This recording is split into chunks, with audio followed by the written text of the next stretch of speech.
interrupt this transmission to bring you the following live broadcast.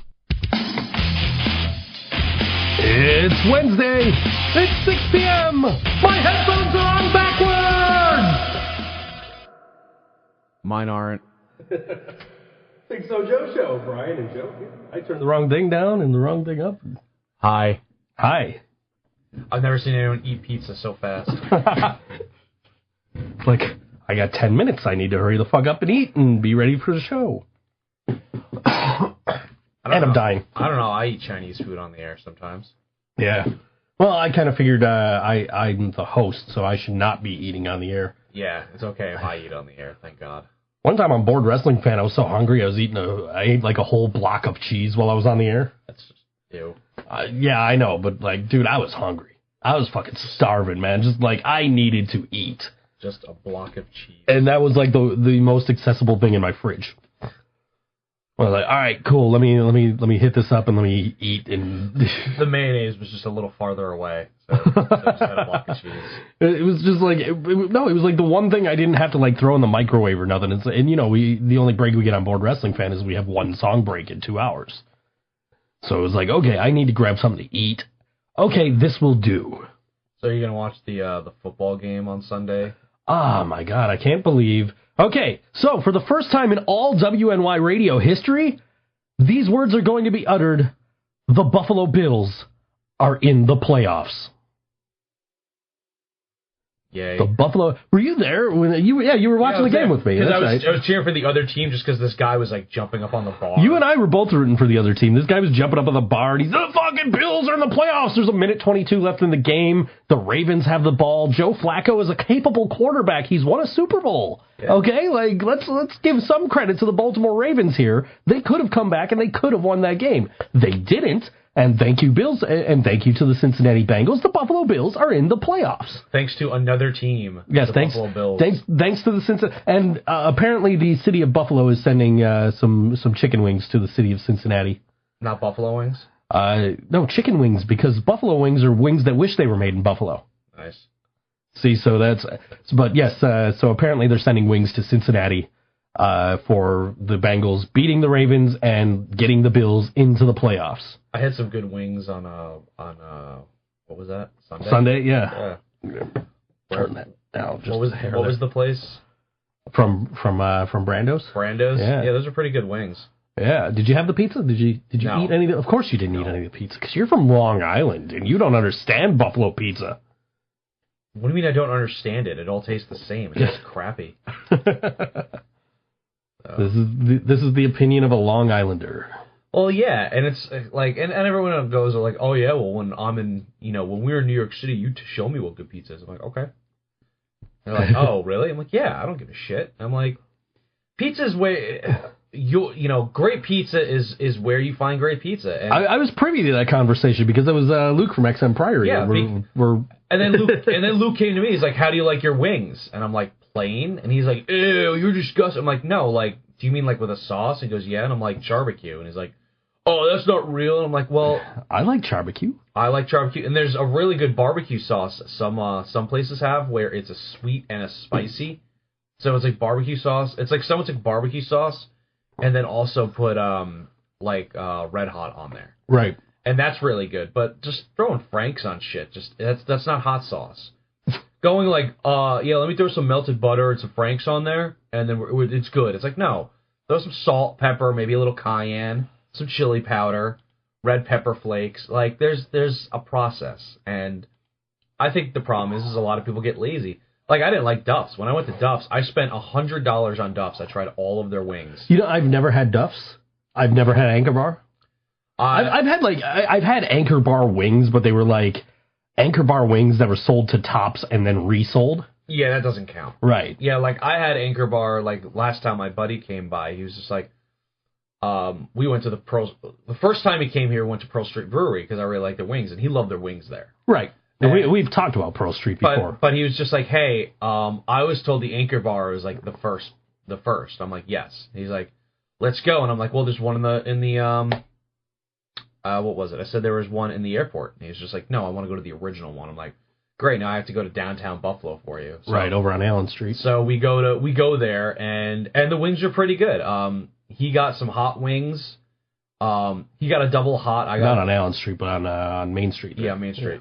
Yeah. He got a double of like insane or whatever, like really fucking hot wings. I got a single of medium and a single of barbecue, and those are pretty good. But I'm not gonna go out of my way for those wings. Right. I'd go out of my way for Brando's because those are pretty good wings. They were good wings. Yeah. Glad to hear. And then in Rochester, it's Gates, Pineapple Jack's has some really great fucking wings. I have gone out of my way for that many a times. And every time I book a show, I try to book it there in Rochester just so I can get some wings. We got 23 notifications. Bananas are better than Buffalo pizza and wings. Buffalo pizza is awful.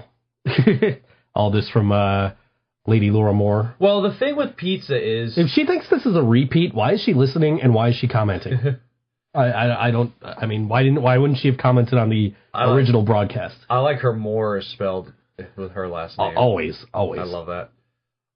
But the thing with pizza is like my girlfriend Lily, she grew up in Colorado, and the pizza that she always got was Pizza Hut. So to her, pizza is Pizza Hut. Okay. And she's lucky because wherever you go, almost anywhere in the United States, Pizza Hut tastes like Pizza Hut. Sure. So that's why I like Domino's, is because I grew up with Domino's, and then I grew up with mom and pop shops. But right. If you want, no mom and pop shop in Long Island was open past midnight. Well, Domino's was open till 2-3 in the morning. Sure. So, that's why Partners gets my business around here. Yeah. So and that's cool, but I mean, people in Buffalo, they grew up with Buffalo pizza, so they're gonna go. They go to I know a lot of people that go to New York City and like, oh, the pizza is okay, but it's nothing special. I'm like, okay. Now, when I say New York City pizza, I've had New York City pizza at a couple different places. I've liked almost every single slice, but there's a place in East Northport, New York, in Long Island. It's like right down the street from my childhood home. Sure. And they have pretty good regular pizza, and they have great white sauce pizza. Okay. So they have it's got like sesame and poppy seeds on the crust. It's got cheddar cheese on there, and it's got broccoli, and it's so fucking good. Now I've had white sauce pizza. I love white sauce pizza. For people who are listening right now who are like, what the fuck is that? I just thought it was like ricotta cheese. I don't actually know. Is that what's on white sauce pizza? I have no idea. Yeah. I haven't had one in like a decade, man. Yeah, I think it's like ricotta cheese or something, and then they also put other stuff on there, but it's really good, and they have great garlic nuts. They make their garlic nuts. They have a trash can. It's a clean trash can. Right. But every morning they have these guys that come in there for 2 hours before the place officially opens, and all they do is make garlic nuts, and they half bake them, so then they keep their shape, and then they just throw everything in a trash can. And then by the end of the night, the trash can is completely empty. White sauce is usually olive oil and garlic. Yeah. That coming from the other room. Well, I could hear her yelling at us through the wall, but I couldn't make out what she was saying because we got headphones on. I thought she was saying she wanted to Eiffel Tower with us, but I guess I was wrong. I heard that one. Mark, I'm giving that a 4. It looks like my ass. Giving that a 4. I'm not a fan of that one. Yeah. Joe agrees it looks like my ass. Yeah. Yeah. So last week during the show, the power went out. Again, your fucking block is terrible. Excuse me. But like Seneca Street was out when you had left. Seneca Street, all the way up to Artone's subs. Sure, which is quite a ways down. It's about halfway to your house. And they were down. Not that anybody really knows the distance between my house and yours just by listening to the show. But my house, like without any traffic whatsoever, from my house to your house is about a 3-minute drive. Right. So, and that's including stoplights, because I always hit a fucking red light. So yeah, I was like, what the fuck's up with that? Because you were like, yeah, it's almost like weekly now. It's been ridiculous because we've had a show. We had a week where we couldn't do a show because the power was out. Yeah. And then we had the power cut out on us last week. somebody mowing a fucking lawn at this time of night? It's a helicopter. I was saying, that can't be a fucking lawnmower. There's too much goddamn snow. Anyway, the first night Karina slept over, I came home in the morning, and the power had gone out overnight because, like, I saw the clock on my stove was flashing. I'm like, what the fuck is with this power? But the power came back on within, like, maybe 15 minutes last week, but you had already gone because it's like, well, this show's done. Yeah. And then I tried to do a secondary episode because I was trying to promote the show for New Year's. So I did a secondary episode, and I've learned that the Google Play version of that ends at like half an hour. So did Breaking Solace get played again on that show? Breaking Solace got played again, 2 songs. Was it the first half? Yeah, I played it in the order that you guys played. Oh, okay. So the same thing I was going to do on the show on Wednesday. So I played you guys that played XM Priory, and apparently right after XM Priory is when the Google Play version cuts out. Jesus. So if you listened to the Google Play version of that secondary version of last week's show, you should probably just go to 716bands.com and listen to it there if you want to hear the rest of it. Is it free on Google Play? It is free on Google okay. Play. Yeah. Okay. I actually fell asleep doing that. I literally got no sleep, and I was sitting here doing the thing, and I was doing it in real time because I couldn't connect to the server.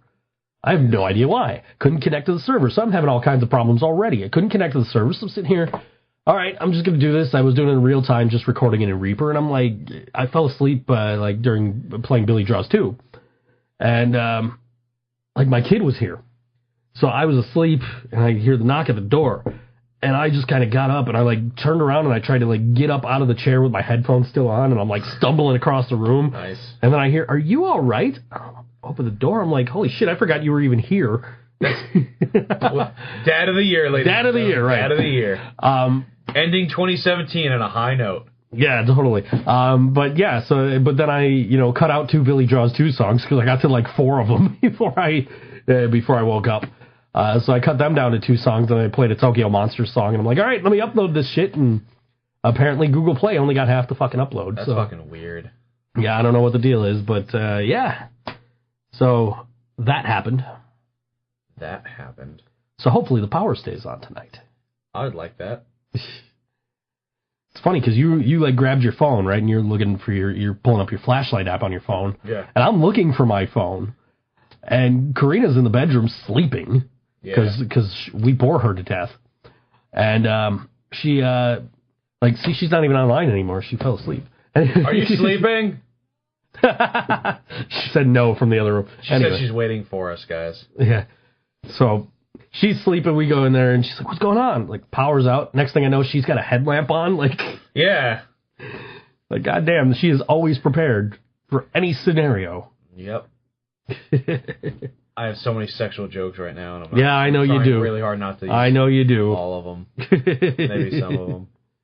We need other ladies in here, so she's not just the butt of my jokes, or the breast of my jokes. Right. But speaking of bored to death, last week in the first half hour before we got canceled, before we got shut off, before the FCC got to us, I also fall asleep listening to the show. Thanks, Lady Laura Moore. She does. You ever notice she never tweets during the second half? There was no episode last week because of Halloween 2016.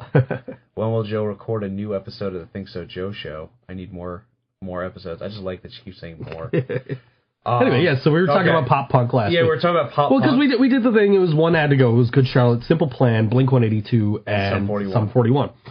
And we actually disagreed on that.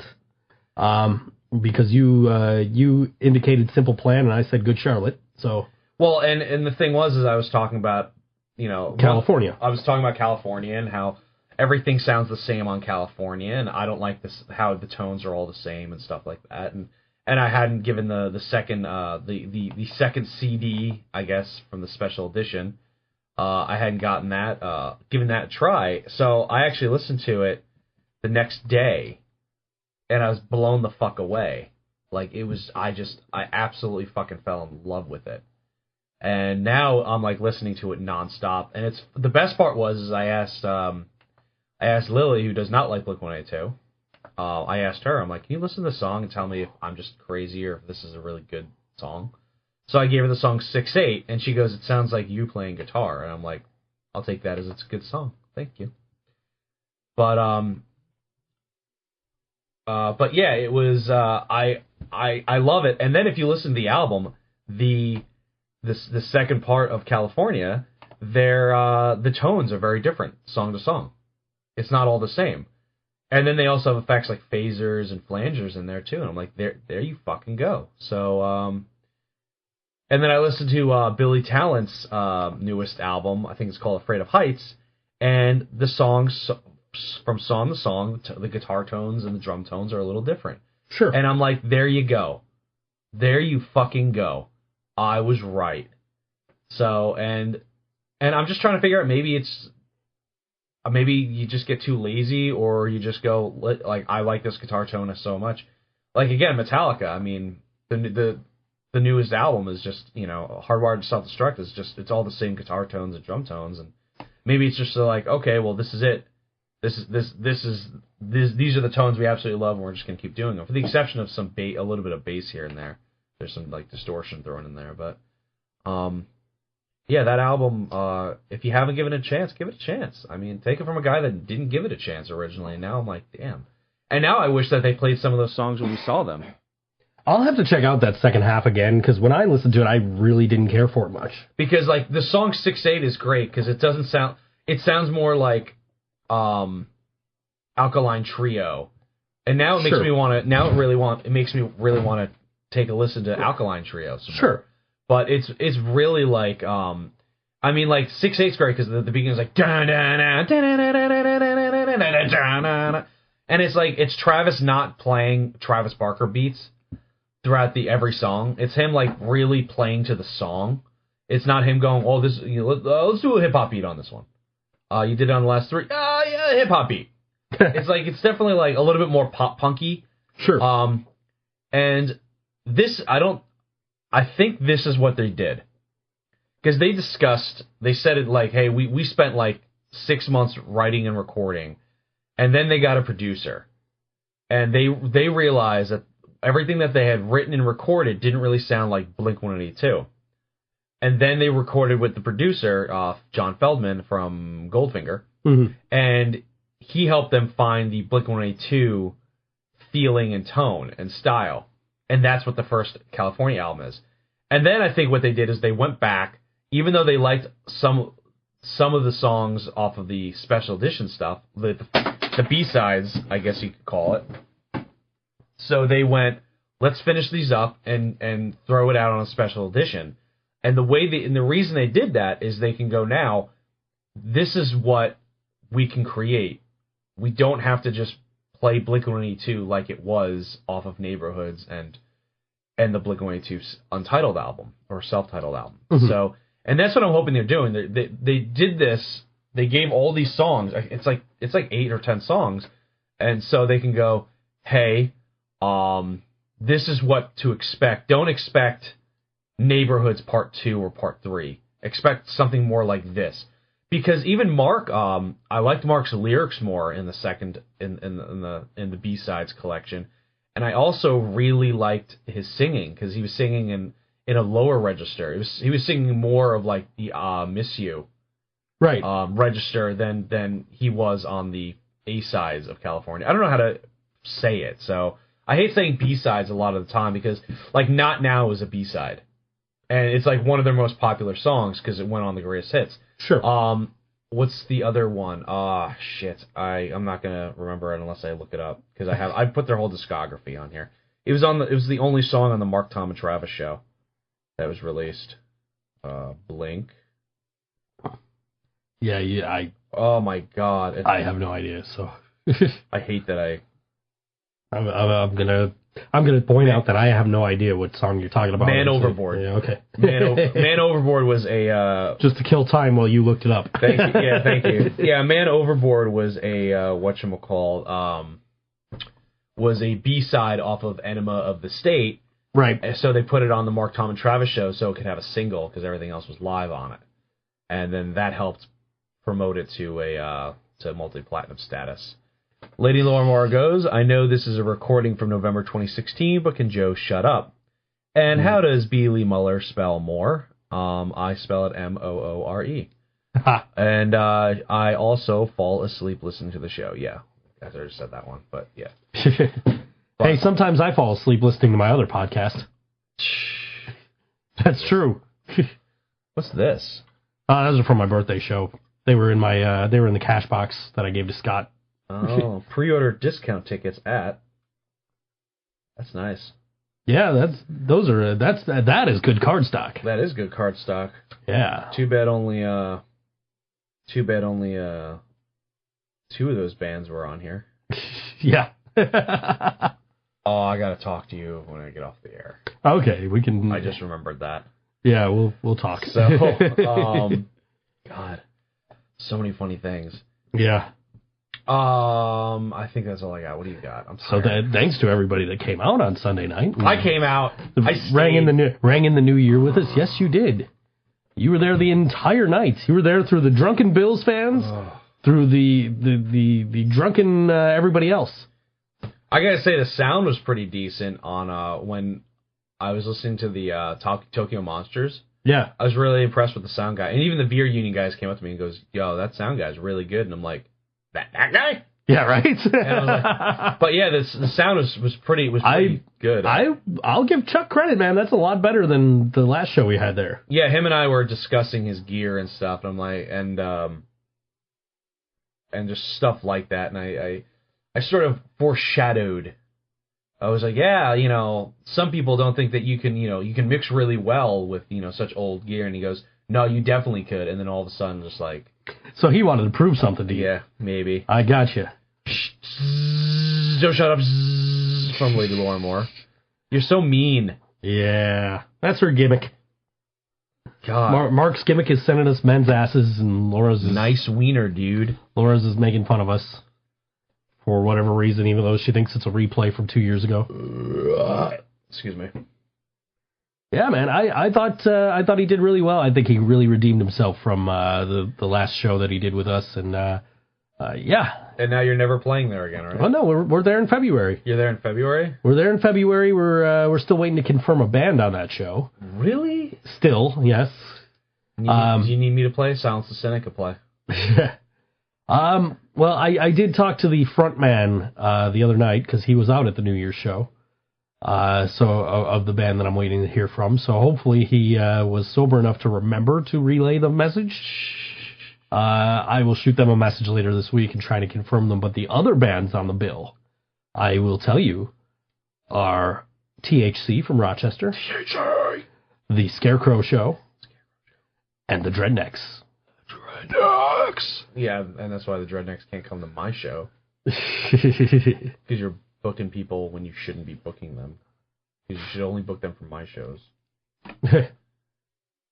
Where'd you get this cookie? Now she's sleeping.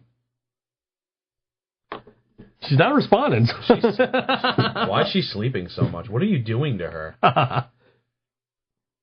She's either sleeping or she has a ball gag in her mouth. Either way, it's an invitation. That's terrible.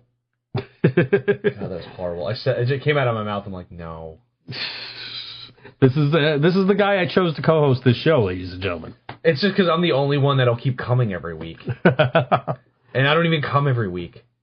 No, you don't. Every other day, maybe. But, so when are you going to clean this room? Because, guys, we're going to get to it. I tell you, he's got a girlfriend now, and she actually cleans his house.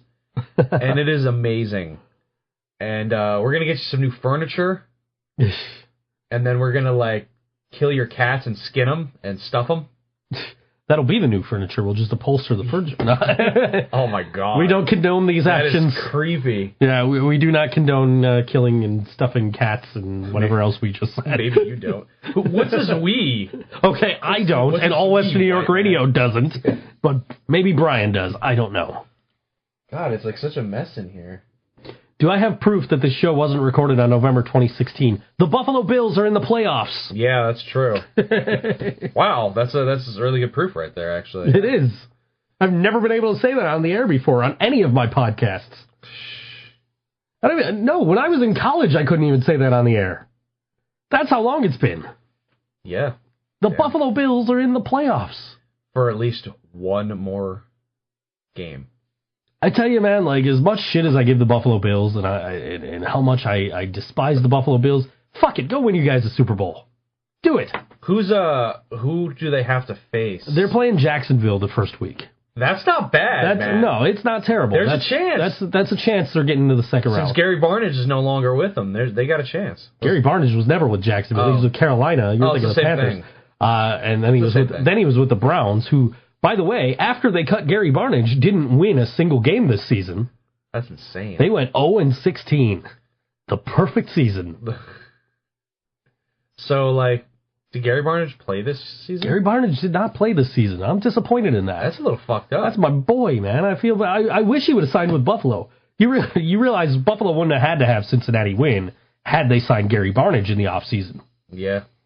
See, they would have gone further. They would have won. They might have been first place. Well, maybe not first place because you still got Tom Brady and the New England Patriots. But there's just a bunch of cheaters. Don't you know that? Second place in the AFC East.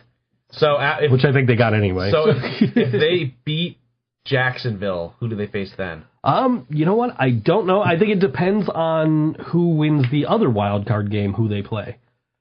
So I'll get NFL playoff scenarios while we're on song break. Okay, cool. And we'll talk about that a little bit when we come back. Well, then let's get into a song break there, Yosef. That's exactly what we're doing. So this band has a show this Friday night at Mr. Goodbar, January 5th at 7 p.m., and they are called Ironsoul. And we'll pick the second longest song here. This is called Highway on all WNY Radio. ThinkSoJoe Show.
Ironsoul on all WNY Radio, the ThinkSoJoe Show. 7, Mark. 7. Ooh, that's a good rating. 6.5 to a 7. I can't tell if that's like hair on the lower back there. I don't know. That might affect the rating. I think it is hair on the lower back. That is hair on the lower back. That's okay. The hair is kind of weird. Like, it looks like he manscaped, but like manscaped weirdly. At the 1994 Royal Rumble Undertaker-Yoko match, who first interfered? Ludwig Borga, Crush, or Diesel? That's a good fucking question. Diesel? I want to say Crush. I was thinking Jeff Jarrett, but clearly Crush, not. baby. Okay. Clearly, I was mistaken. Who were the Rockers' opponents in the 1990 SummerSlam? Legion of Doom, Power and Glory, or Orient Express? 1990 SummerSlam? Yeah. Orient Express. I want to say Power and Glory. Power and Glory. God damn, you're killing me on this. Brian found WWF trivia. It's legit WWF trivia. It's before they changed the name. Yeah. That's why it was before those guys' time. We were talking about off air. At the 1991 Survivor Series, who were the tag team champions? Nasty Boys, Quebecers, or Legion of Doom? 91 Survivor Series... Legion of Doom. Nasty Boys, 3. Legion of Doom. Ah, I got one.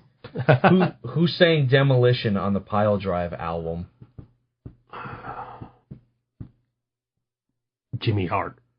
I'm going with Rick Dillinger. I think you're right.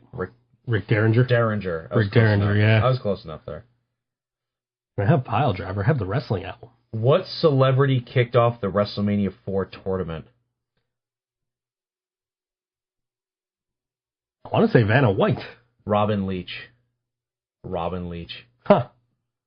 Look at Brian. Brian's all smart. At the 1993 Survivor Series, the WWF champ was Ric Flair, Yokozuna, or Diesel. We already know it wasn't Ric Flair. Right, we know it wasn't Ric Flair. 1993 Survivor Series. This is easy. The one that's not Diesel or Ric Flair. What was it? Yokozuna. Yeah.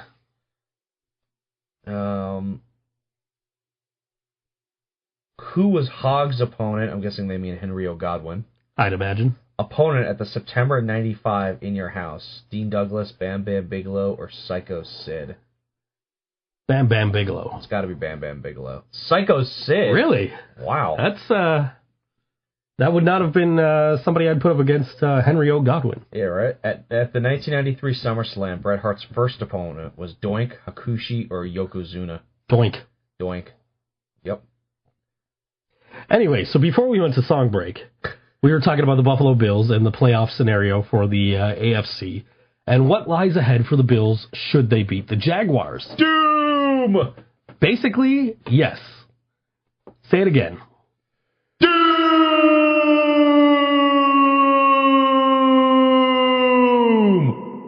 Good WCW tag team also. Also, yes. Managed by Teddy Long. Yes. Ron Simmons, Bush Reed. Yes. Yes, the Bills, should they beat the Jaguars on Sunday, will go on to face the Patriots in New England with Tom Brady. And Tom Brady with 2 weeks to rest. Doom!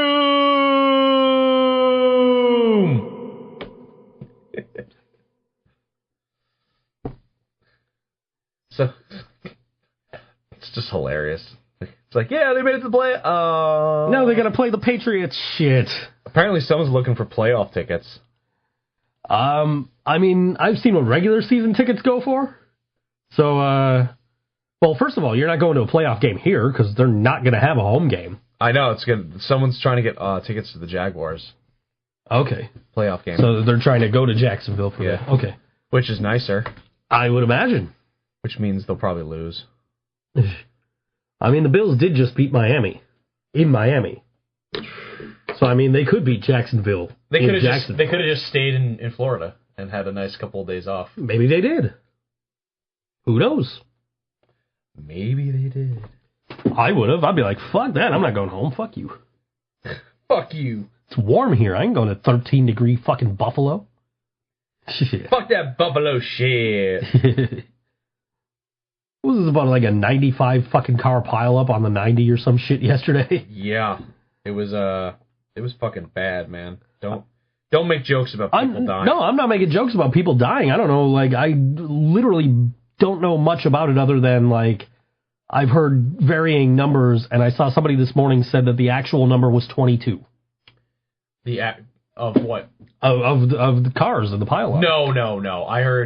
I saw a video, and there was at least 50, but they're saying it was at least 50, because what happened was there was a pileup, and then there was cars that stopped in time, and then other cars after that didn't stop in time, and then created a pileup again. Right. So, but they count that as a full pileup. So it was roughly 90 cars or so. So, because I saw some video, which was fucking crazy. Fatal car pileup shuts down highway near Buffalo. Hey, Buffalo's famous for something again. Yay! Instead of anybody like robbing a Doritos truck, like what happened there? You remember the snowstorm where we had like 6 feet of snow and nobody could fucking go anywhere? Yeah. And I was stuck at work for like 4 days. Yeah. You remember that? Somebody over by Dollar Tree here, not Dollar Tree, but by Dollar General, right over on Kaz, they robbed a Doritos truck. That's awesome. Yeah, like the Doritos truck got stuck in the snow. The people can't hear this, so I'm just gonna mute this so it's not distracting us. But multi-vehicle crash in the Buffalo, New York area. At least 75 vehicles are believed to be back up on Interstate 90, with at least one person killed, another seriously injured, according to police. Mark Poloncarz, county executive for Erie County, New York, clarified via Twitter that about 22 vehicles were directly involved in the crash. Directly, yeah, there you go. With many other vehicles unable to move. Multiple ambulances are en route to the crash. This is from yesterday, obviously. To assist those trapped in vehicles, News 4 Buffalo reported the accident resulted in both lanes of I-90 being shut down for a time near the towns of Depew and Pembroke. Video from the scene shows dozens of semi-trucks and other vehicles at a standstill on the New York State Thruway. I didn't do it. I'm sure you didn't, because you were here and you were in one piece, so... I'm here. I'm queer. Get used to it. Damn, I ain't know... What does that say? Damn, I ain't know it was like that in Niagara Falls. Rappers show the real upstate New York. Yeah, there's these guys that did a rap video about how Niagara Falls is all about blowing your head off and doing drugs. To be fair, it sort of is. I know. That's why I shared it.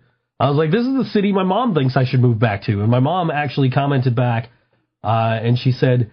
I haven't said that in a long time because I know you live in a nice area and you have a nice apartment with reasonable rents. I am now glad you did not move back to the Falls. Your mom, smiley face. It'd be funny if your mom would say, "Oh, I want my son to move back here right after he stops being a pussy." Like, that would have been fucking great. That would have been great if your mom just started trolling you on Facebook. Yeah. God. Yep. So, this is that awkward moment of the show where Brian's not quite awake. Doesn't know what to talk about. He's got 20 more minutes till the next segment where he has something to talk about. Did you do that segment? I watched it last week, and we didn't get to the segment. I thought about watching the other one, but it's like, nah, I don't want to bore her to death with it. She would have loved it. Did she watch Generations? She didn't. I watched it at work. I talk about it, but she's sleeping. See, somebody commented on this video, said, is it sad that I know where every one of those scenes were shot? The hood. Nowhere like home. That's true, because I'm watching this video, I'm like, I know where every single one of these scenes are. Like, I've been by all of these places. Why does that motherfucker have an AK-47? I don't know. Because it's Niagara Falls. You need that for protection nowadays in Niagara Falls. Didn't you shoot a music video in that building? What building? Hold on, I'll go back to it in a second. Let's go. I don't think it was the same building. I think it was a different one. That one? No. Okay, I didn't think. I thought that's a crack building. Yeah. Well, to be fair, 90% of Niagara Falls is crack buildings. Yeah. Niagara Falls is like officially bankrupt, aren't they? Our Niagara Falls, like, I don't think we have any Niagara Falls listeners. I think they all stopped listening after a while of me shit talking Niagara Falls. Fucking Niagara Falls. And the funny part is, like, I can bash Niagara Falls because I lived there for 29 goddamn years. I can't bash them because I don't. It's just like horrible there. It is. It's bad. It's like, I didn't need this music video to tell me, like, yeah, Niagara Falls sucks. It's all gone downhill. One of my friends commented that oh, well, your cousin's probably in this video because he's probably one of the cops. Like, yeah, my cousin's one of the cops trying to keep he says he works hard to keep our hometown safe, because, I totally still live in Niagara Falls, and this dude who's living in Saudi Arabia totally still lives in Niagara Falls. Our neighborhood, our hometown. I mean, to be fair, he goes back to Niagara Falls every now and then. Me, I just go for work and come the fuck back home. But you still work there. I still work there because nobody's paying me what I'm making there. You shared the same thing I did on this day. I did. 2 years, a year ago? 2 years ago. A year ago. Oh, okay. It is literally impossible to save money when you are poor. And I've got people saying, one guy says, I worked my way up from poor to middle class, and I'm still climbing, my friend. You have the wrong mindset. You just don't get it. Then you weren't poor. Poor is expensive? How does that even work? And then Scott explains it. Using the example given, $75 shoes may last 2 years. $10 shoes may last 2 months. Times 12 over 2 years. So the poor person pays $120 for shoes over the same 2 years. Being poor is more expensive.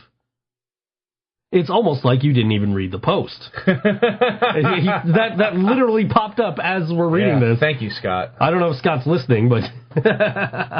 Thank you, Scott. Yeah, absolutely. That's absolutely true. It's like you have to make those decisions when you don't have the money, Yeah, people always get pissed off because they're like, oh, well, why are you letting your obese child eat McDonald's? McDonald's is bad for you. It's like, well, my obese child for $3 can eat like a king at McDonald's. Sure. Or at least when I was younger, because it was the dollar menu. And then, wait. Just playing, kid. Bullshit. It's Carl, man. I never know with him. Yeah. But then, and then it's like, hey, you want to eat healthy? Well, good luck spending $10 for a family of 2 in eating healthy. Sure, exactly. I mean, and it's set up to keep you poor. And people don't seem to like people who aren't in the situation don't understand that. I mean, yeah, I've pulled myself up from okay, well, I can't afford, $75 pair of boots. I'll just buy this $10 pair of boots from fucking Walmart. I'm past that now, because I know this $75 pair of boots, when I can afford it, I will buy it. 3, Mark. Oh, yeah, no. I 2. 2 from me. I'm getting in on this week. Yeah. I have not been in on this prior to this, but yeah, that's a 2. That's too hairy for me. Yeah, too hairy for me. That's hairier than mine, so that's way too hairy. Take it from someone who's been on food stamps and public assistance, and this is the thing that people always hate to admit. When someone goes, well, I don't think it's fair that my tax dollars are help paying for you to buy apples. It's just and then they go, because I can't afford to buy apples. It's like, well, that's not a problem with me. You have that's a problem with your government. Sure. And your boss. It was funny because when I started working at Rapids, one of the first things I did was I wanted to find out how much everybody was getting paid. Mm-hmm. And everyone's just like, why do you want to find out? Because I feel like I'm working harder than you are, and you are coming to the job high, and yet I'm getting paid. I want to know if I'm getting paid less than you are, or if I'm getting paid more than you are, or we're getting paid the same. And then I talk to some people, and they're like, yeah, I get paid $20 an hour to do this job. Okay, well, what makes you getting paid $20 an hour? What's the difference in your job description that you're getting paid $20 an hour and I'm getting paid $10 an hour? I have no problem telling people how much I get paid until it comes to my band. And right. The only reason that is because when it comes to a band, you have to, when you're trying to come up with how to charge how to charge people for your band, there's a lot you have to take into account. I was talking, I'll do it for instance, because I said this to a kid when I was working at Rapids Sunday, because he's just my bands, I book my band, every band I'm in, and I only book them, and it's only ticket sales. I'm like, well, when you get to a certain level, you don't have to do that. And he goes, what do you mean? And I go, well, it's harder in the Buffalo area, it's harder in your local area. But when you start branching out, I go, say I want $150 for my band, right? And he goes, yeah. I'm like, so I need to figure out if I'm doing 3 shows, a Friday, Saturday, and Sunday show, it's going to cost roughly $500 for the gas and, say, a vehicle rental. Mm-hmm. He goes, yeah, okay. I said, okay. So I need to somehow figure out how to get at least $150 plus food. Because if we're getting food, then we're able to not have to worry about paying for food ourselves, and then we can take the last $50 as a band of 5 people, put $10 in separately, and that's it. So I go to a guy and go, hey, I want to book my band $500 plus food. And they go, your band has never played at this venue before. I can't guarantee your band will ever actually bring in any people. So, and they go, okay, well, I want $150. We'll pay you guys $150. And I go, okay. We really promote, we really work hard, and we have a really crisp live set. And I go, $250. And then what they'll usually do is, okay, what about $200, but no food? And then I go, what about $175 plus food? And they'll usually go back and go, okay, that sounds good. Not realizing that I'm doing $175, Mm-hmm. so they're paying me $175 of paying my band, and then they're paying me food. But the food is going to come to at least $50 for the list that we're going to give them. And Sure. It's never just pizza. It's Right. usually like, because I usually bring stuff out on tour. Like for LE, I bought all this stuff, and I couldn't bring it because there was no room, because someone needed to bring 2 large fucking bags of luggage for a 2-week tour, and one of them was just covered in fucking makeup. So, The funny part is that still doesn't actually give away whose luggage it was. Narrow it down. I know. But I bring like Tupperware and stuff like that, and then I bring utensils, bowls, plates, plastic, of course, and then I actually went out and bought a really nice dual hot plate that you can cook on. Yeah. That's what I used to have in one of my old apartments. Yeah. So so like the way I try doing it is go, okay, well, we want like baked ziti, something like that. 1 pizza is fine, and then we want a salad or something, stuff that I can take, put it away, and then we can eat it later on after the show or the next morning or something like that. And then they go, sure. And then I also ask for a 24-pack of bottled water. There's no way my band will drink a 24-pack of bottled water, but we'll probably drink 12. Easy. Well, then we still have some leftover water. And then we usually ask for something else to drink, like Snapple or some juice or something like that. And then we want it individually packed also. So it's not like, because if someone gives you a 2-liter bottle of soda, it's going to get like shaken up, or or you're only going to have a little bit left and you're going to go, I don't want it. But if they give you a 12-pack of 20-ounce sodas, you're like, hey. Absolutely, I agree with you 100% on that. Or something like that. So they're going to end up spending, so instead of them giving us $200 and that's it, they're giving us $175, and then they're also giving us another $50 at least of food, which actually equals $225. But they're able to like go, hey, I'll go to Walmart and get all this stuff for like really cheap. Like one things I really hope to do is, if I get to that level, is you cannot purchase these at Walmart. They have to be at a local store supporting your city. Sure. And stuff like that. Because like that's one of the things, like if I can help it, I never go to Walmart, because Walmart they don't care about the city that they're in. They don't care about the town they're in. They don't care about any of that shit. Sure. But I can tell you one thing, that, Tops appreciates my business, and the taxes that I'm paying goes to Buffalo. So that's why I like to go to, Buffalo Tops if I can help it. Not Cheektowaga Tops, not Williamsville Tops and shit like that. So, but I tried explaining that. You're pointing at a guy's ass. Can you? Yeah, let's. 3 again. That's another 2 for me. The tan line. On top of it not being that great of an ass. Yeah. So but no, I'm with you on the local thing. I recently just bought gloves because I saw like on Channel 2 they were showing these texting gloves that are like, how when you buy texting gloves they're usually just like the fingers. Yeah. Like the like 2 fingers and the thumb. Yeah. These are like, they have silver woven through the whole thing. Okay. So it's supposed to be like texting with your bare hand. Okay.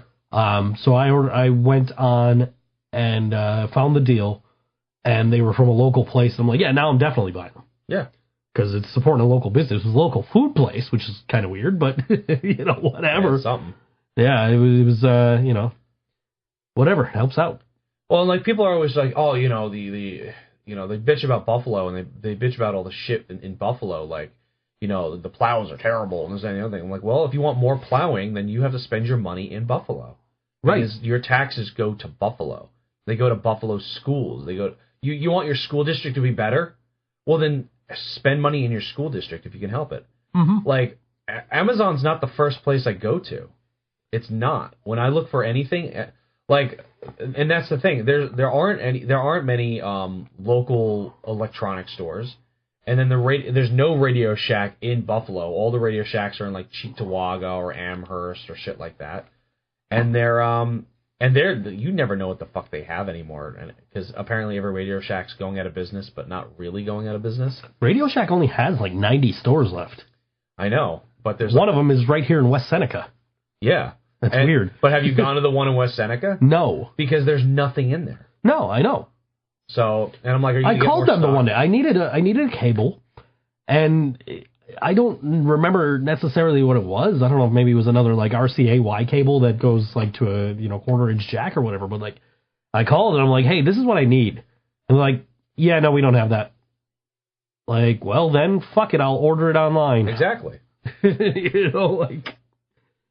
But if I'm gonna buy a DVD, I try getting a DVD at a local store or something like that. Or last DVD I actually bought was That Thing You Do. And that was at my local Buffalo Tops. I own that, but I own a digital copy. So. See, because you hate Buffalo. I don't hate Buffalo. Well, you like it more than Niagara Falls. But. I do like it more than Niagara Falls. For me, it's a convenience thing. Like if I don't have to leave my house and I can get a good deal on something. Yeah, I'll fucking use Amazon. But I like going to local places. Yeah. I need a new record store, Brian. You need to start taking me with you on record store trips. Yeah, I haven't gone because I have this thing where I'm trying not to spend all of my money all the time. Yeah, right. And when I go, I have to ask Lily. I'm like, can I have permission to get this record? How much is it? Why do you need it? This, that, and the other thing. Well, because I was going to record theater because it was on my way to get my kid. Yeah. So like if I had to pick her up from school, I'd leave an hour earlier so that I could go to record theater and just dick around in there and look at the used CDs, look at the new CDs, look at whatever the fuck was in there. And I didn't have a record player at the time, so I wasn't looking at records. Now I got a fucking record player, and there's no record theater. Yeah, now you also have to have a place to put your records near your record player. So, because having your records in here, and then your record player in a completely different spot of your house, it's just not... No, it's a pain. But you got to also make sure your cats won't gnaw on the... Well, I mean, and that's the thing. 5. 5? Yeah, I'll agree with you on that one. Boom. Yeah, you don't think I was paying attention, but I was paying attention. I was paying attention. Yeah, that's why I won't send him a picture, is because I don't want it to end up on the show. Yeah. Nice. You talked yourself out of that one, Mark. Nice. For all I know, one of these could have been your ass. Not yet. Not yet? Hasn't come up yet? Not yet. I've taken pictures of my ass. I've had people take pictures of my ass. There is video of me doing really weird things with women. Back when I was drinking uncontrollably. Support your local Walmart. Shut up, Lady Laura Moore. She knows nothing about the Buffalo Bills. This episode is old. LOD aren't the tag champs. Niagara Falls got a lot better after that Cena fan left. Oh, man. Did you catch the conversation we were having on Twitter like a week ago? We were it was Christmas Eve, actually. And I had tweeted shout out to my boy Santa, I hope you have a great trip tonight. And she's like, dude, Santa Claus isn't real. Santa Claus isn't real? Let me find these tweets, because they're in my Twitter, not the... Support my new charity, GiveWalmartMoney.com. Let me find these tweets, because they're in my Twitter, not the show Twitter. But yeah, she's tweeting back and forth with me because I'm like, Santa Claus, have a good trip, Santa. Because, I'm a nice guy and I was working that night too. So I was like, I hope Santa has a good night at work. And then she's like, Santa, John Cena, what are you, 5? And I said, I'm just wishing Santa. I don't believe in John Cena. I can see Santa Claus. And she says, it's time me and you have a talk. The Santas in the mall are fake. There is no fat man giving out presents to John Cena fans. You know that John Cena t-shirt you got? I bought it from a store. And I said, you're wrong. I bought it at a show. And she goes, you bought a Cena shirt at a show? See, you're part of the C Nation. You bought a John Cena shirt? So I had to explain that I'm not part of the C Nation. I was part of the Chain Gang. Those are two different groups of people. There's a chain. Yeah, the Chain Gang. The Chain Gang when he was the basic Thugonomics. Oh, when he was doing the rap gimmick. The U.S. champ. Yeah, when he was the U.S. champ and he had the Word Life WrestleMania T-shirt. Jesus. Yeah. I can't believe you actually bought a John Cena. I can't believe I actually admit I own a John Cena T-shirt. But yes, I don't like John Cena because he's not a real American. He's not a real American. He doesn't fight for the rights of every man. Oh, thank you. Speaking of fighting for your rights, let's talk about some more local music. Let's talk about some more local music. How about the Long Cold Dark? I like their name at the Mike Miller show, and the Mike Miller benefit show, and they're called the Long Road. It's like the Long Cold Road or something. Or no, it was called A Long Cold Road. I took a picture and posted it when it capped because I was like, what the fuck? They're giving you shit for this benefit show. You can't even get their fucking band name right. Right. I mean, it could be worse. They could be And More. And More. They got an And More chant on Sunday. Billy Draws 2 did. Because it's yeah. Yeah, because they're And More. And More. This is a song by The Long Cold Dark. This song is called Drown on All WNY Radio, the Think So Joe Show. Here it comes.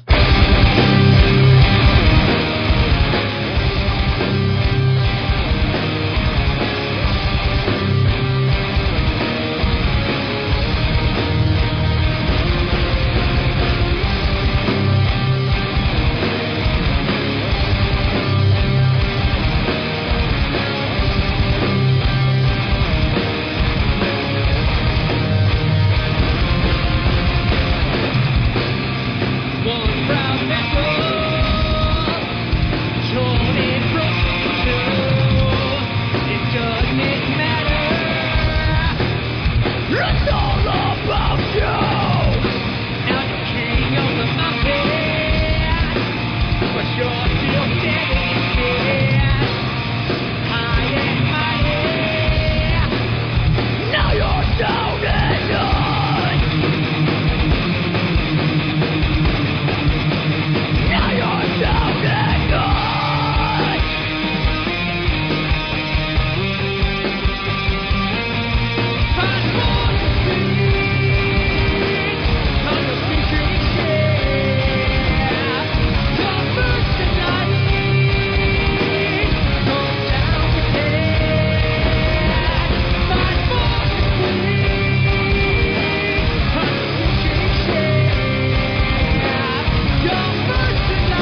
long, cold, dark.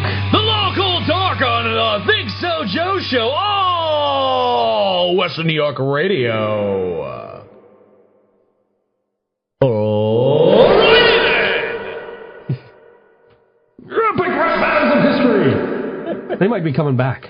I saw that. Yeah, Apparently he's having a baby. I'm excited about new epic rap battles of history. Yeah, that's like one of my favorite YouTube channels, man. And Weird Al's in it. Yeah, Weird Al was in an episode. Over 3 million subscribers. Aurora Borealis! Thank you, Karina. I think you woke her up with yelling the station name. Yeah. Well, I don't like it when people fall asleep, so. But it's that time again, ladies and gentlemen. It's 7 o'clock on Wednesdays, and the ThinkSoJoe Show on Always New York Radio. And every time we do that, we do Joe Knows Jack. Now, if you haven't been listening for it feels like ever, Joe says he knows everything about music. We know that's a lie.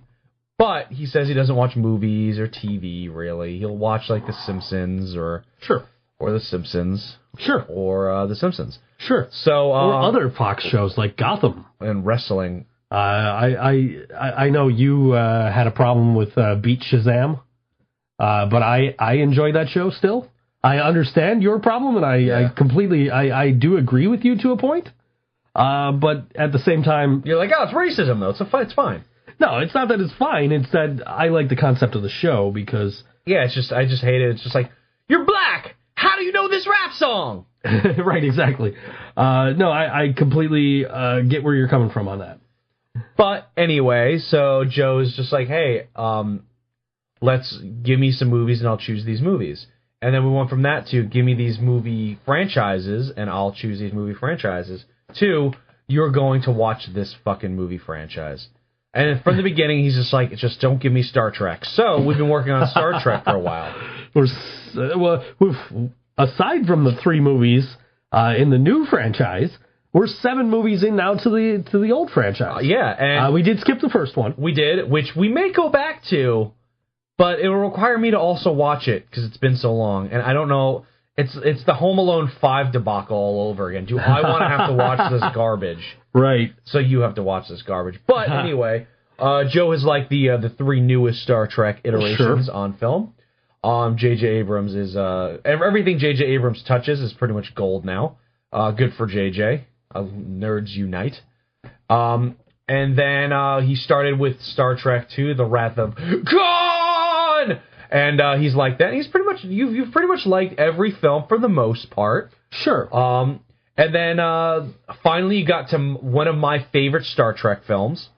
And the next one is also it's tied. These two are tied, and they're right next to each other. Star Trek Generations, which has both Captain Kirk and it has Captain Picard from the Star Trek and then Star Trek Next Generation. Sure. Well, I want to say that I think this is like the opposite effect of like Jurassic Park. When I went into Jurassic Park, like, everybody loves these movies. These movies got to be fucking good, right? Yeah. So I think it was the opposite effect of, like, okay, these are going to be fucking stupid. And now it's like, you know, these aren't as bad as I anticipated. I do want to say that I feel that Star Trek Generations does confirm one thing that nerds have debated for years, of which one of them is the better captain. Kirk or Picard. And I have to say that Kirk is clearly the better captain because Picard had to get Kirk to help his ass. But as a captain, you must always know when you need help, and Kirk never wanted the help unless it was from his own team. Fair enough. Boom! Okay. And all right. it continues. All right. Yeah. All right. Fair enough. But Malcolm McDowell, still a great bad guy, right? Sure. So what did you think of the movie? It wasn't bad. Like, it took me a minute to get into it, like all of these movies have. Just because I'm like, what am I getting into now? And then it's like, okay, well, what the fuck is going on? And like, you know, like, oh, well, there's the old guys. Where the fuck are the new guys? And like, then the new guys come in like, you know, a century or two later or 3 or whatever. Whatever, yeah. It's like, oh, okay, I still don't know what's going on, but okay, cool. Yeah, go get the bad guy.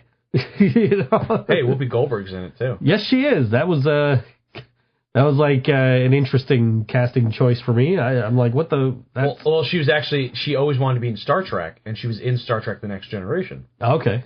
So that's why she's in this one. I don't believe she's in any of the other ones. Okay. So it's hard to remember, but. So it's another one of those things where like, hey, we got this big actress to play this part in this movie, but she's not back for any of the other movies? Well, no, we got this really big actress to play this small part in this television series. Sure. And then we wanted to do a movie, so we thought, let's throw her in this movie. It wasn't like, I mean, she still talks like fondly of Star Trek. I think it was just more of she wanted to do other movies and stuff. Because you got to remember, at the same time she was doing Star Trek: The Next Generation, she was also doing Sister Act 2, and Ghost. And, I mean, those are, like, some of her biggest fucking movies. And then she did Eddie in, I think it was 1996. And if you've never seen Eddie, you should watch Eddie. Was that the one we did where she's the basketball coach? Yeah. Yeah, okay, we did that one. So, and that's a good one. Yeah, we did that one. Would you recommend this to other people? Yeah, I mean... would you still recommend the whole series? I would, and the reason being, it's... Like I said, I went into it like, this is some nerdy fucking bullshit I'm about to watch, and now it's like, okay, this isn't as bad as I thought it was going to be. And like I said, I think it's the opposite effect that I had with like Jurassic Park and Jaws and movies like that, where these movies are so great. And I'm like, these movies are fucking boring. It's like the Star Wars prequels. It's like, oh man, it's going to be so good, Star Wars. And you're like, Jar Jar Binks? The fuck? Well, you mentioned... J.J. Abrams. And there were people petitioning to have this most recent Star Wars stricken from the record. To be fair, he didn't direct it. Oh, it wasn't him? No, he produced it, but he didn't direct it. Okay, fair enough. He's producing the next one. He's directing the next one because that one lost its director. Oh, okay. Which is a little hinky. Just like Han Solo lost its director and Ron Howard took over. Right. They paid. Ron Howard has this rule where he only does one movie a year because he wants to spend time with his family, so he's like sort of semi-retired. And so in order to have him break that, I think it was like, hey, you get to do a Star Wars film, and we'll give you like $1 billion. So at ThinkSoJoe Show, watch Home Alone 5. One day. Maybe one day. Okay, so... Home Alones do not exist past the Macaulay Culkin Home Alones. And you are not the only person I've had this conversation with. We were at XM Priory practice on Friday night last week, and Luke said the exact same thing. Nice. Yeah. I was over there because I was doing a thing. Just go over there because I was doing a thing. I was doing a thing. Jerking off on their faces. Yeah, that's usually the thing. That's why we have problems every time we play them on the air. It's bad luck. I can't believe you memorized California Love so quickly. I already knew the Dr. Dre. Okay. I knew the Dr. Dre verse, and I never learned the Tupac verse. So it was like, when I noticed that they had Nick stopped playing guitar on that song, I'm like, dude, can I do the Dr. Dre verse? Yeah. And it was just like, yeah, man, yeah, we'll do it. And then just like, we just kind of sat there like this was an idea we were having. And finally it's like, hey, you guys have one more practice before the show. So do you mind if we show up? Like, no, it's cool. So we showed up and we did it and it was like, okay, cool. I'll see you Sunday. Boom. And so like I went out and I'm like trying to make sure I remember the words. And I'm like, best cover song of the night. Yeah. So, in my opinion. Trying to make sure I remember the words. I'm like, all right, let's, and I was having trouble, like, breathing. I was like, all right, let me get through this. I'm drinking water all fucking night. Like, doing whatever I could. Like, I had a breathe right strip on until the second I got to the show. I think you were more sober for that show than I was. I might have been. So. The only thing I had was the champagne at midnight. Yeah. That was the only drink. So, yeah, I might have been the only completely sober person there. Yeah, I had a Jack and Coke, but that was after... Because I asked for a Coke, and apparently it wasn't a Coke. It was a Jack and Coke. Gotcha. But she still only charged me $1, so I didn't really give a shit. Right. So the next movie, which is tied for my favorite Star Trek movie. Sure. It's tied with Generations. Is Star Trek First Contact. Now this gives so much history into the origins of humans going to space travel, and really starts talking about the past and the Federation and shit like that, which is really cool. And this is the pure Star Trek Next Generation guys. And it also introduces the Borg movie-wise. Now, the Borg... And here's the thing, like, just like in Star Trek, the Wrath of Khan was already in a Star Trek episode, and then they did the Wrath of Khan. And it's the same thing with the Borg in First Contact. They already had the Borg in Next Generation television shows, but then they make their movie debut in this movie. And it is phenomenal. It's really amazing. And then it's even better because they connect parts of the movie with 3 Star Trek shows later, which was really cool. So it's almost like they planned it, but I know they didn't. They didn't plan it that far in advance. But this one's really good. It's got James Cromwell in it, who's really great. James Cromwell pretty much plays an alcoholic, and he's known as the guy that made Lightspeed. Okay. So, which is funny. He's the guy that meets the Vulcans for the first time and the Vulcans then help humanity traverse space. So, this is where it sort of all begins, which is wonderful. I can't wait for you to watch. 8 movies in, and it's finally starting. Yeah. That's what I'm getting out of this. 8 movies in, and it's finally going to start. Hey, we're almost done. We only have 3 more. We have First Contact. Jeez, man, what are you going to do when we're done with Star Trek? Star Trek Insurrection, and then Star Trek Nemesis. Maybe we'll do all the Star Trek fan films. Oh, Jesus. I've seen a couple. That'd be kind of ridiculous, I think. Well, the best part is there's Star Trek fan films that have some of the original Star Trek actors in it. Like, it's got Scotty, it's got the Russian dude. He can't remember his name off the top of my head. Chekhov. Yeah, it's got Chekhov in it. The actual guy who plays Chekhov is in it, and then some other guys that are in different television shows and stuff like that, like lead characters, which is just sort of fucking hilarious. But I don't know, maybe the X-Men franchise. Have you seen all the X-Men? Nope. Maybe we'll do X-Men 1, 2, 3, and then get really confusing and do the back in time shit. And did you watch X-Men television shows? No. Then maybe I shouldn't do that. My extent of X-Men is maybe playing the arcade game like once or twice. You know, then maybe it's actually good because the listeners will actually get to hear someone's opinion of these movies that doesn't know all the comic book lore and shit. Sure. Because my biggest problem was I was watching it. Well, I mean, you have given me Captain America, and that was like, dude, what the fuck? So, I mean... I can't believe you didn't like Captain America. No, I was boring as shit, dude, if I recall correctly. Couldn't get through the goddamn movie because I kept falling asleep because it was so fucking... There was nothing going on. Have you seen Guardians of the Galaxy 2 yet? No, but I own it. How do you own it but not seen it yet? Because somebody gave me their digital copy. And I had seen the first one, so I'm like, all right, I want to see the second one now, and I never got around to watching it. So. I'm telling you, when local stores start going out of business, I'm just going to point to Joe and go, it's his fault. Because I have digital copies. I got the digital copy. After Star Trek, it should be Home Alone 5. That's what I think. I mean, it might be next Christmas by the time we're done with all these Star Trek movies at this rate. 3 more. I know. I'm kidding. Don't make me give you Lord of the Rings. Oh, God, no. Especially because I fucking hated Lord of the Rings. Oh, my God. No, when I lived with Luke, him and Ant would sit there and they'd have like the marathon, like binge watch marathons of the trilogy extended editions. The best part was he was just watching one movie. It was just 15 hours long.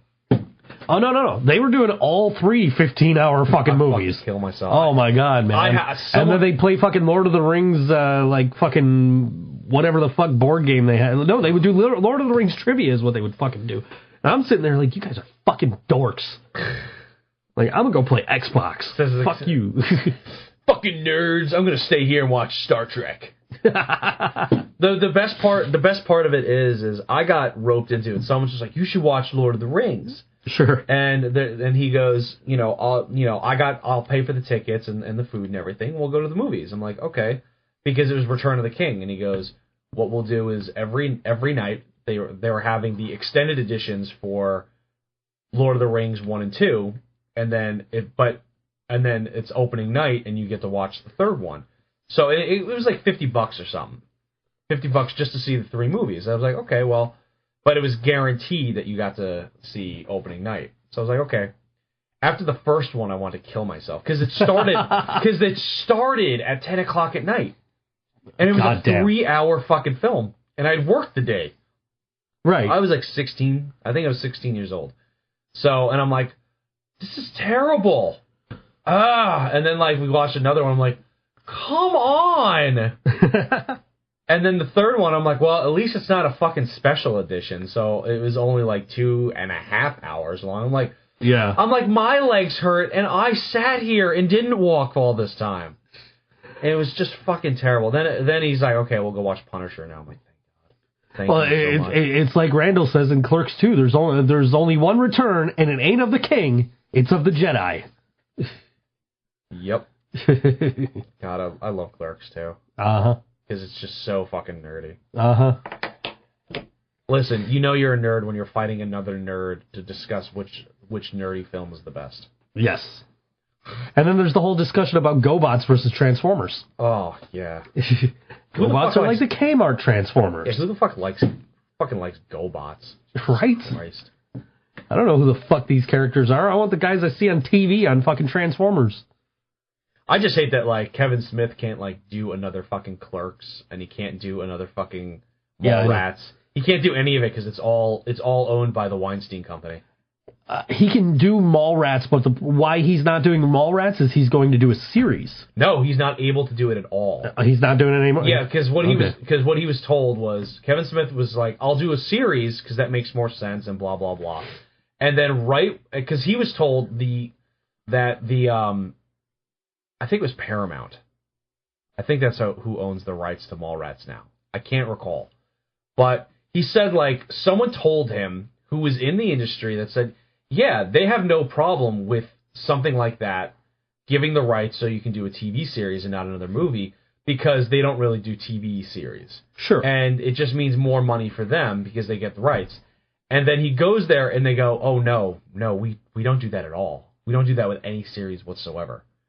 And he was just like, oh, okay, so I got the wrong information. So he spent like 3 months scouting and doing all this shit and signing everybody on to all this shit, and then being told afterwards, because what he wanted is he wanted everything put into place so he can go to this movie studio and go, please just let me rent the rights or borrow the rights or whatever to this movie, so I can do this TV series. I have everything set up, and then you, of course, will get paid and all this stuff. And they're like, no, we don't do that. Like, he was like, what the fuck? So, yeah, that's why he's just doing the... He's doing the Jay and Silent Bob one. Yeah, he's doing the Jay and Silent Bob one because he owns that one because he had enough clout in that one. So now I think it's called Jay and Silent Bob or Get Old. I think that's what it's called now. And then he's also doing Moose Jaws, which is Jaws, but in Canada with a moose. Right. So, which will finish his Canadian trilogy. Which I still need to see. I have not seen those yet. You haven't seen Tusk? We've been talking about those for like 2 years now, and I still haven't seen them. I find it weird that Tusk isn't on Netflix. It hasn't been. But Yoga Hosers was. And Yoga Hosers, I've seen like 4 or 5 times. I just can't do Tusk. Tusk, like, freaks me the fuck out. I can't do it. No, Tusk is the first one. Yes, and that's the one with Justin Long. And then there's a brief moment in Tusk where it foreshadows to Yoga Hosers. Yeah, it's only available to rent or buy right now. Yeah, and it's creepy. Yoga Hosers is great though. I love that movie. Yoga Hosers is on Netflix. I don't currently have Netflix. So. Jesus, really? Yeah, well, what the fuck? You haven't given me any movies that I can't get on Amazon Prime. I'm so disappointed. You can get it on Amazon, but you can't get it on Amazon Prime. Yeah. You get it. You can rent it for $5 in HD, I see that. or you can just get Netflix for $5 or something. Isn't Netflix like $11 now or some shit? I don't know. I don't even fucking know. I haven't had Netflix in quite a while. Lily was paying for the fucking DVDs, and it was weird because I'm like, we haven't gotten a DVD in 5 years, so why don't we like? She's like, okay, so it went from like $30 to like $10 or something. Yeah, right. So we're like, and it's like, oh, where can we cut corners? Well, we haven't gotten a fucking DVD from Netflix in forever. Well, that was my whole thing, was where can I cut corners? Like, well, I haven't watched Netflix in forever. I don't know, they got Lucha Underground. Yeah, I know, but I also have the El Rey network as part of my cable package, or my streaming package through Sling TV. Oh, okay. I'm thinking of getting cable. If you get cable, give me your information, please. Because I really want the History Channel and the A&E channel. Yeah. On my Roku, but I need to have a cable. Yeah. Like cable info. Yeah, I mean, I'm considering it. I'm thinking of quite possibly signing up for cable. It depends, because like. Well, does it? I know someone that had their internet through Spectrum. Sure. And then they got cable, and everything actually was cheaper. And that's the thing, is it would be like my internet would be cheaper and my cable would be cheaper than what it would be if I just got cable. But I'm going to see what kind of deal I can get. Because right now I'm paying for my internet and I'm paying $35 a month for Sling TV, because I have the orange package, which is $25. And on top of that, I have a like a $10 like bonus package that has like Nicktoons and shit like that. Nicktoons, really?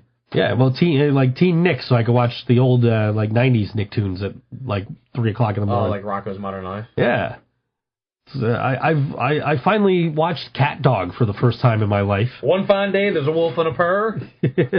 I never saw Cat Dog before. Like it came on like. It's awesome. Right as I was getting out of like Nicktoons and shit. So like. I didn't get out of Nicktoons until still into Nicktoons. Well, I'm still into Nicktoons, but it was like at a time where it was like, okay, Cartoon Network's got shit going on now. So I was watching like Dexter's Lab and shit like that. I love Cat Dog. Powerpuff Girls, Kids Next Door. Powerpuff Girls, yeah, exactly. I love the Kids Next Door. Those are good. I was sitting here the one day and I was talking to Karina. It was like way before we started dating. And I sent her a picture. I'm like, ignore my Powerpuff Girls blanket. Have my kid's Powerpuff Girls blanket. Nice. Because she used to be obsessed with Powerpuff Girls and she like, I don't know, grew out of it, I guess. And I'm like, all right, whatever. So I took the blanket because it was fucking warm and comfortable. Yeah. What? Oh, the ass is in the background there. It's in the mirror. I didn't even get that notification. Yeah, it's sent to both of us. 4. Is that Dewey from Wyatt Coyne? No, it's not. It's not. It's totally not. Nice ass, Dewey. It's totally not Dewey. Give it a 4. It's a 4. Can you like send me tits too? Because this is just starting to get a little creepy, Mark. Or can someone send me tits, please? Karina, someone listening. Doesn't have to be your tits, just tits. I don't want any private parts. Ass and tits. That's all I want. Man and woman. And I don't want hairy areolas from men, please. I have enough nipple issues right now with my piercings. I don't need anything else. We'll get into that after this next band. Do I ask about that? I don't know. Okay. This next band's from Rochester, and they're called 1916, and this is a song called Last Call for Heroes on all WNY Radio, the ThinkSoJoe Show. It's coming.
On old WNY Radio, ThinkSoJoe Show.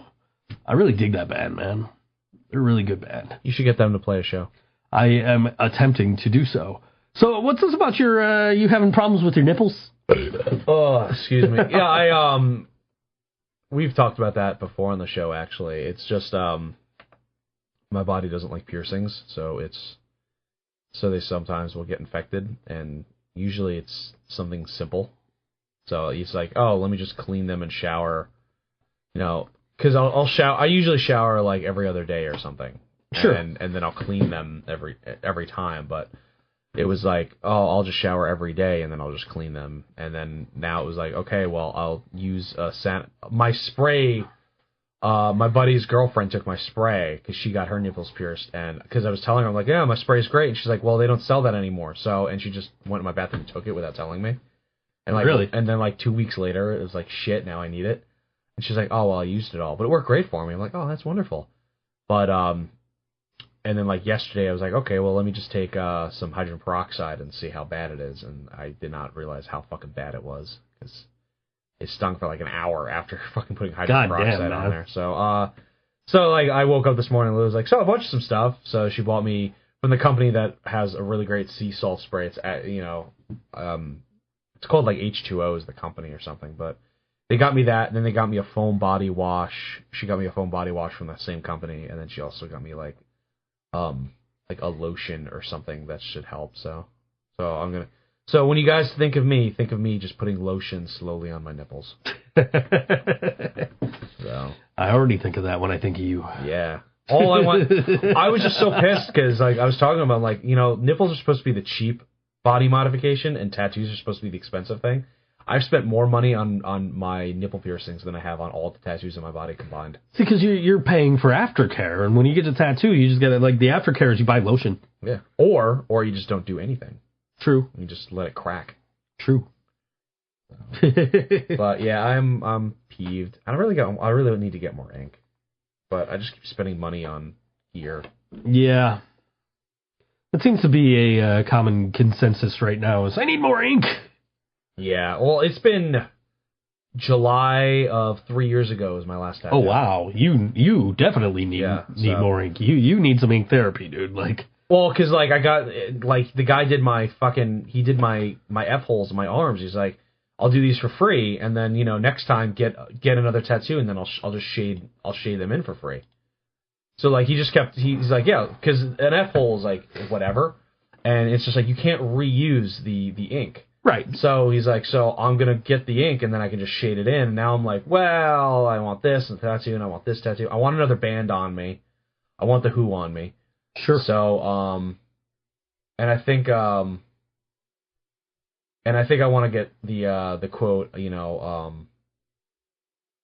want to die before I get old, but I'm still trying to figure it out. So, because it means something different. So and then, and I saw him again. So I wouldn't mind meeting Pete Townshend and getting his signature tattooed on me, but I think that's a little creepy.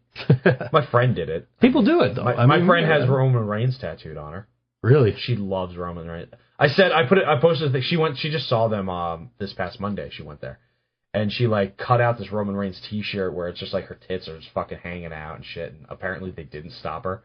And then she's like, I want to be part of the Roman Reigns empire and something. On a fucking oak tag and shit on sign. But like I made a joke. I'm like, yeah, I think someone has a fetish for Samoans. She's like, no, I don't. It's just Roman Reigns and the Usos and The Rock. And I'm like, okay, so you've got a. She's like, no, but I don't have a thing for Rikishi. And then I showed her a picture of Rikishi when he was with the Wild Samoans. Like, was it the Samoan The SWAT head shrinkers. Team? Yeah, the head shrinkers. Head shrinkers, and yeah. the Samoan SWAT team. And she's like, wow, he doesn't look too bad there. I'm like, and she's like, God damn it, yeah, okay, I've got a fetish for Samoans. So, but I haven't watched wrestling in a couple of weeks, so I guess I should. Well, I mean, you know, you're getting all the you got all the entertainment bullshit out of the way, right? So you got the WWE stuff is far out of your mind because tonight you can go on and you can pay your $9.99 yen and you can watch New Japan Wrestle Kingdom and see Chris Jericho wrestle Kenny Omega. Is that today? I believe that's later tonight. I don't know. I didn't look to see what time it was on in Eastern time. What? Well, then I just need to know when I'm going to illegally download. I just illegally downloaded Raw tonight, so. Ah. What's MMC? Mixed Match Championship or? Oh, that's this tournament thing they're doing where it's mixed tag team matches between Raw and SmackDown teams. When is that happening? It starts in a couple of weeks. It's going to be on Facebook Live. That's fucking weird. It is weird. It's going to air at the same time that 205 Live typically airs, and it's going to be live, which is the weird thing. 205 Live isn't even live, right? 205 Live is live. Oh, okay. I thought they shot it after SmackDown or something. It's live after SmackDown, which is also live, which is why it's SmackDown Live. Okay. Relax. They don't call it Raw Live, but it's Raw. All right. Start time for Wrestle Kingdom 12. And around 2 a.m. for the pre-show. 2 to 3 a.m. Yeah. 1 a.m. according to a Twitter post. So yeah, no fucking thank you. Sometime later tonight is Wrestle Kingdom. I'll download it tomorrow morning. One of my co-hosts from Board Wrestling Fan is in Japan right now. That's cool. She's been posting nonstop. She is like, it's like heaven for her, man. Like was she planning on going anyway, and then they announced Chris Jericho, or she already had tickets, and then they announced because we were joking with her.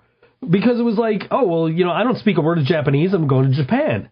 And JT goes, just say Jericho. People will know what you're talking about. And then a week later is when they made the announcement. Yeah. And it's like, holy shit. JT is fucking Nostradamus. It's fucking wrestling Nostradamus. Which is really just Braun Strowman. Or Uncle Zed. Zeb.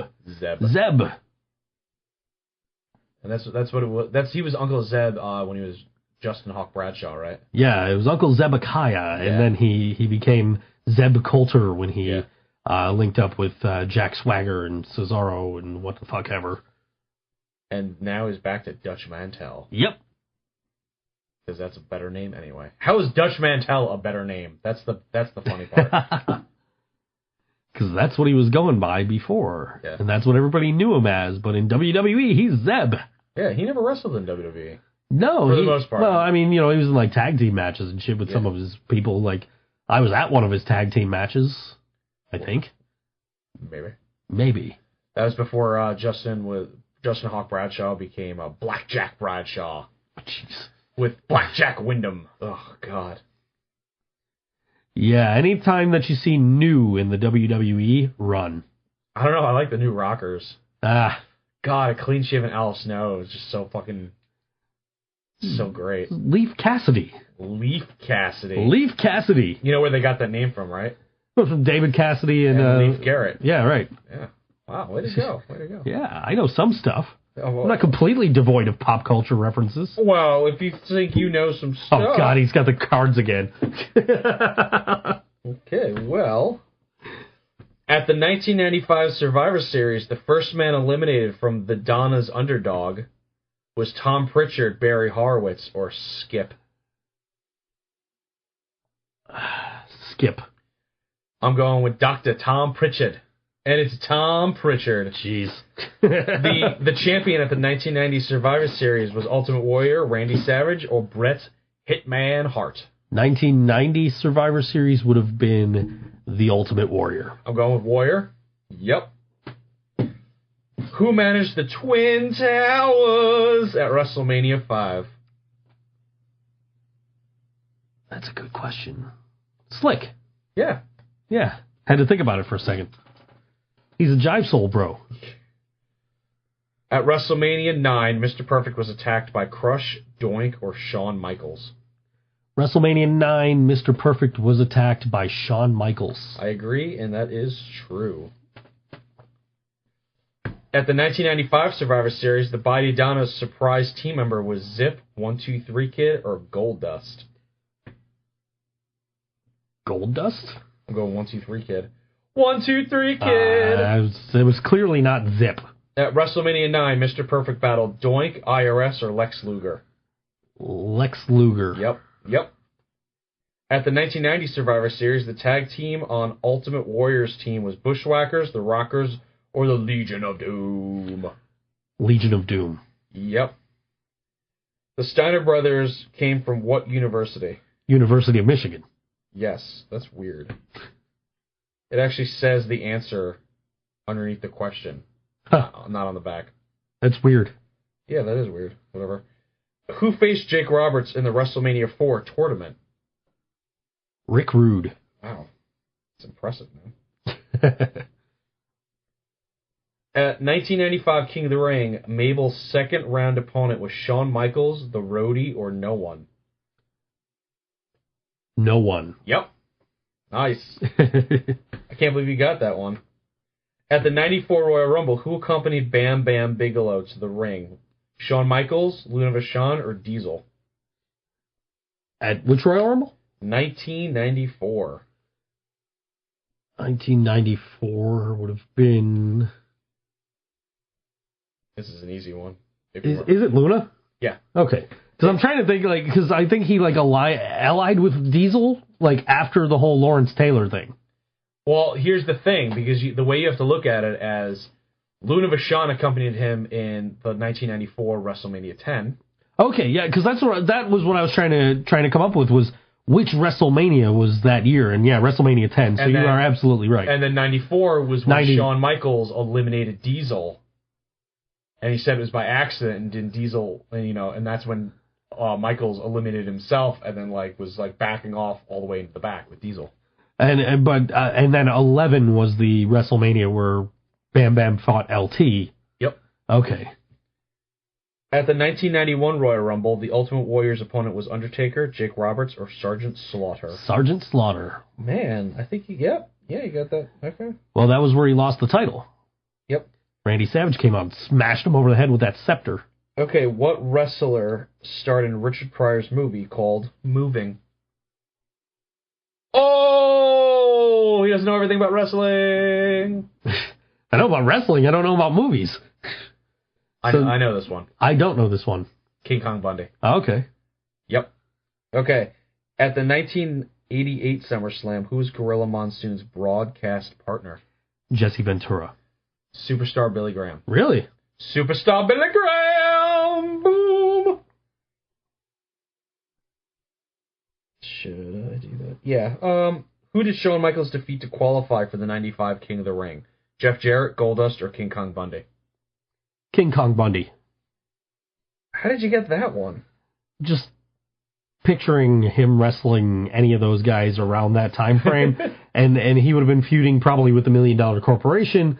Bundy part of the $1 Million Corporation. Smooth. Just kind of a logical answer, I think. 1994 Survivor Series. First man eliminated from the Guts and Glory $1 Million team was Tom Pritchard, Adam Bomb, or Mabel? Adam Bomb? I'm going with Tom Pritchard.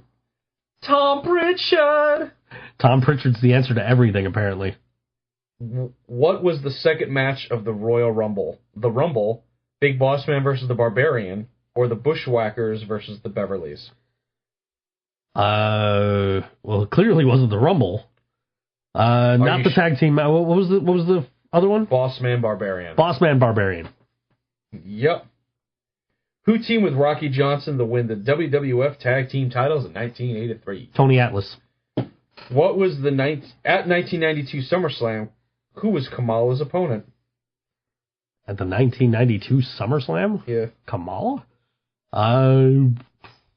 Fuck, I don't know. Undertaker. Okay. Pretty much Kamala only faced The Undertaker or Randy Savage or The Ultimate Warrior, I think.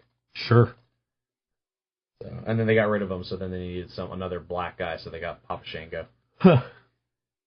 I'm trying to find... At the 1992 SummerSlam, who was the British Bulldog's opponent?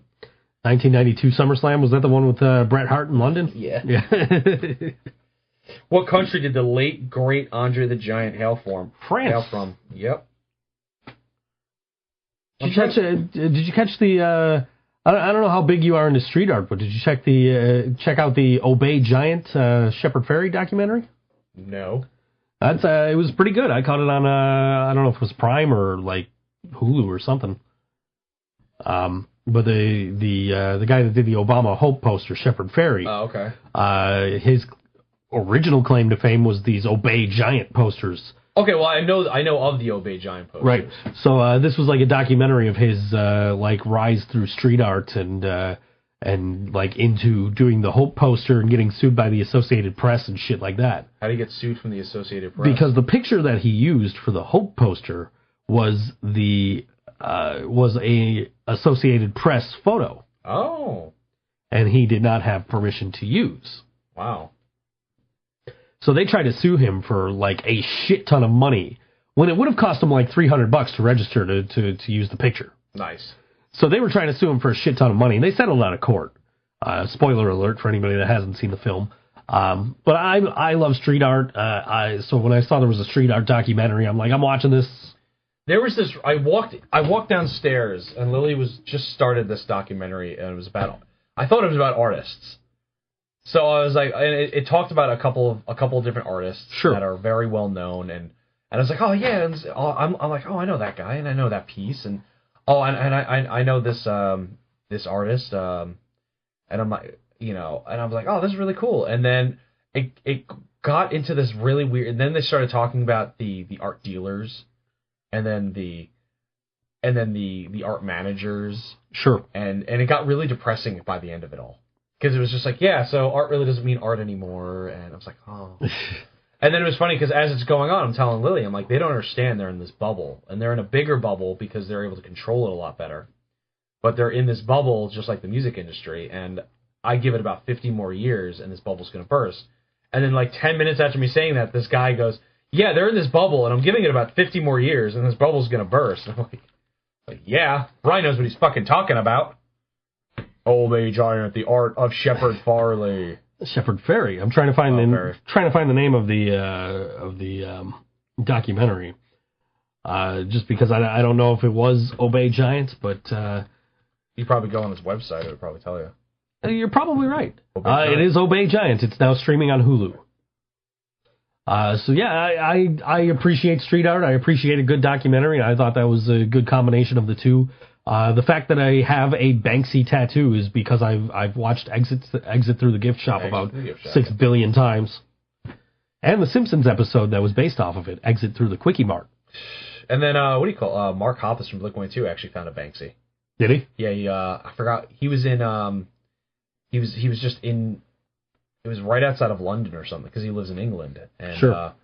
He was outside of London, and he was just, like, going for a hike. And then he found a Banksy. So, and then he posted on Instagram, and then it was removed later that day. Great. So they took it off of it was on a rock or something. They took the rock and then they brought it.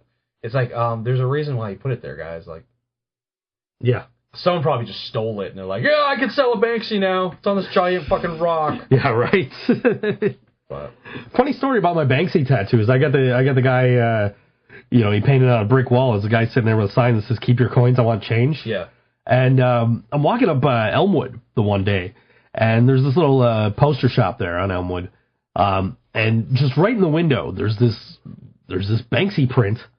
And I'm like, why the fuck does that look so familiar?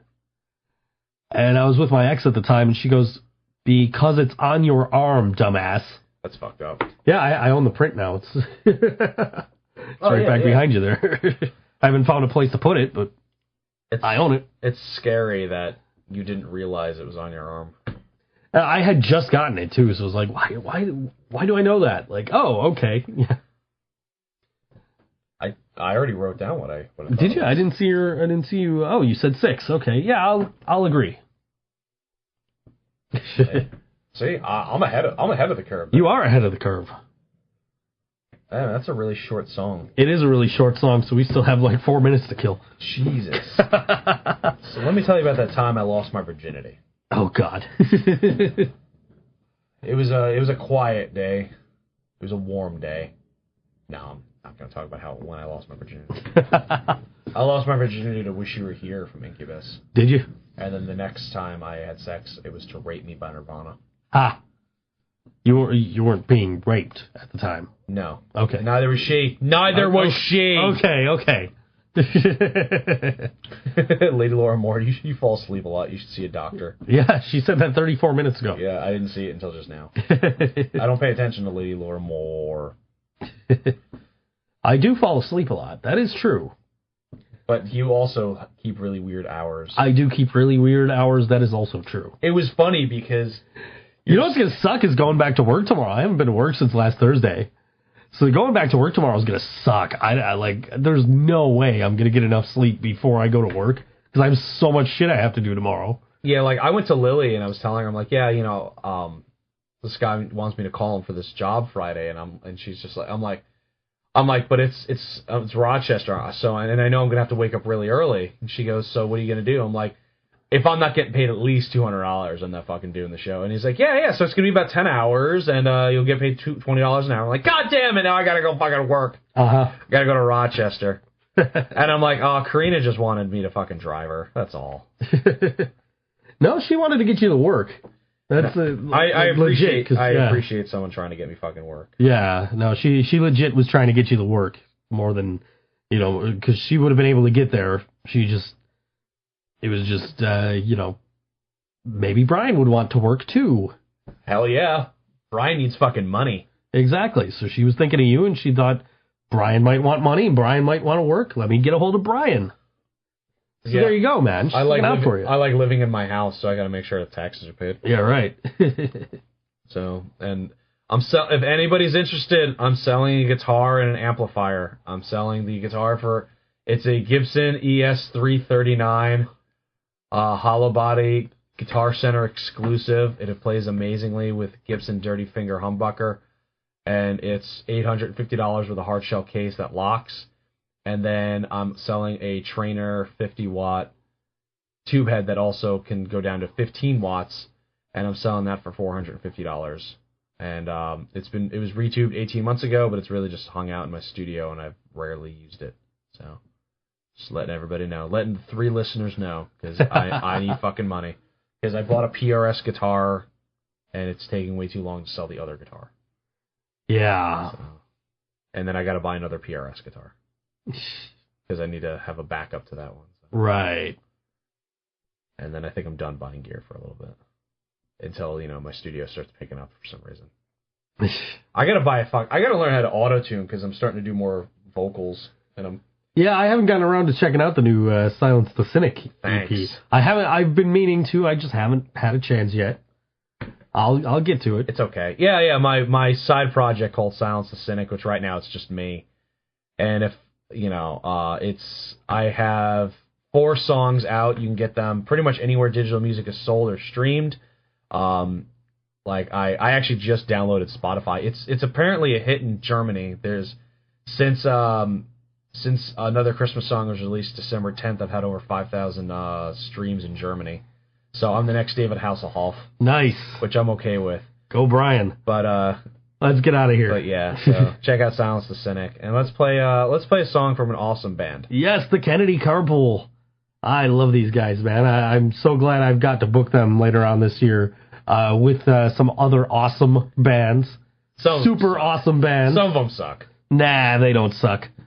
One of them has a song called Suck. Oh! They don't suck. And this is the Kennedy Carpool. This song's called Jester on all WNY Radio. ThinkSoJoe Show. We'll see you next week!